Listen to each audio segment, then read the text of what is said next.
हर हर महादेव। ओम नमः शिवाय।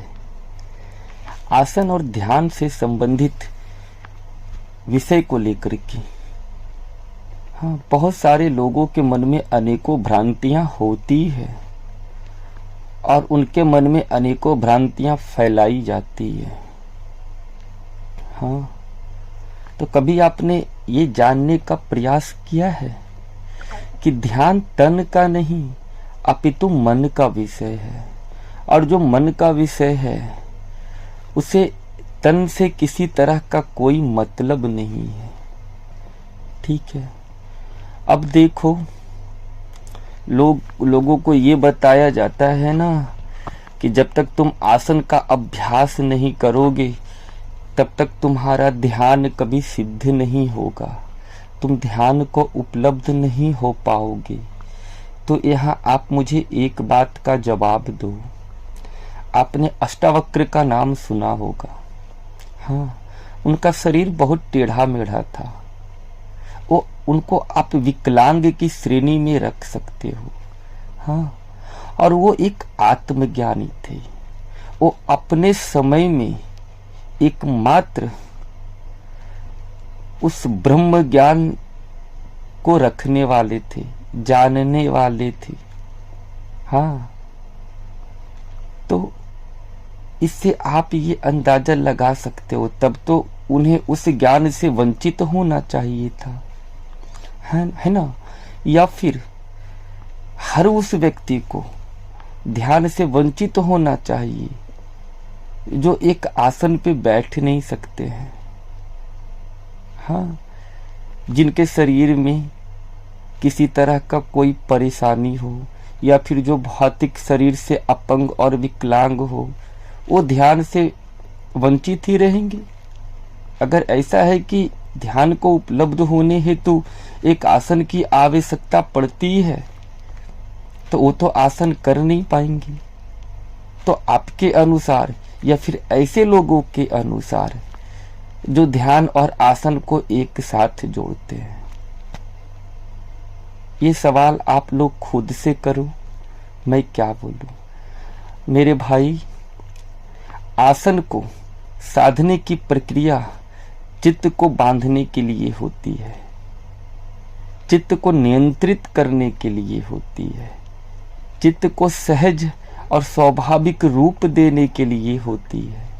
परंतु जो व्यक्ति उस तत्व को जान लेता है जो चित्त में अनियंत्रता का कारण बनती है, जो चित्त को अस्वाभाविक करती है, असहज करती है, उसके लिए किसी आसन की कोई आवश्यकता शेष नहीं रह जाती है। ठीक है। तो आसन का काम सिर्फ चित्त को एक संतुलन और एक नियंत्रण प्रदान करने की होती है। इससे ज्यादा आसन की कोई और कार्य नहीं है। मैं भौतिक आसन की बात कर रहा हूं।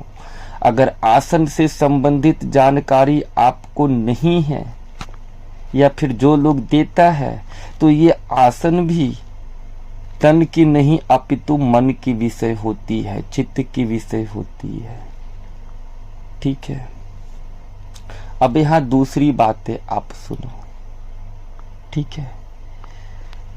आप अगर आसन में उलझे रहोगे, बार बार एक आसन में बैठने की प्रयास करोगे और ध्यान से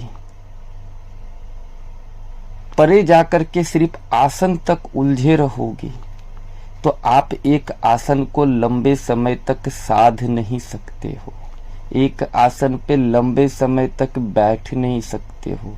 परंतु आप देखोगे, जैसे आपकी ध्यान लग जाती है या फिर ध्यान में आप उपलब्ध हो जाते हो, आपकी एकाग्रता किसी एक विषय वस्तु अथवा शून्यता के साथ एकाकार हो जाती है, तब आप खुद आश्चर्यचकित रह जाओगे कि आप कितना देर तक एक अवस्था में बैठे रह गए, आपको खबर तक नहीं होगी।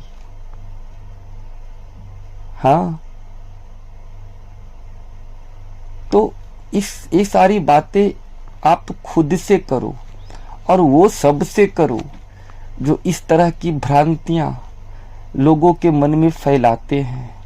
ध्यान से संबंधित, आसन से संबंधित। हाँ, अब एक बात और यहां जान लो, ठीक है ना।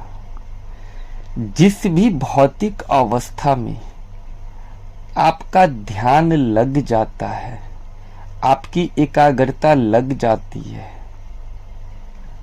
हाँ, उस वही अवस्था, वही भौतिक अवस्था आपकी आसन बन जाएगी, ठीक है। और जिस रास्ते पे अथवा जिस धारणा से आपने उस चित्त की वास्तविक और शाश्वत प्राकृत चित्त की अवस्था को प्राप्त किया है, वही धारणा अथवा वही रास्ते आपके लिए सूत्र बन जाएंगे, ठीक है ना। तो ऐसी भ्रांतियों में मत उलझो, नहीं तो भौतिक तक ही सीमित रह जाओगे। सूक्ष्म तत्व को ना तो जान पाओगे, ना तो समझ पाओगे, और ना ही उससे संबंधित उसकी गूढ़ता और उसकी सूक्ष्म तत्वों को अनुभव कर पाओगे। हाँ, बस इतना ही। चलो अब मुझे आज्ञा दो। हर हर महादेव। ओम नमः शिवाय।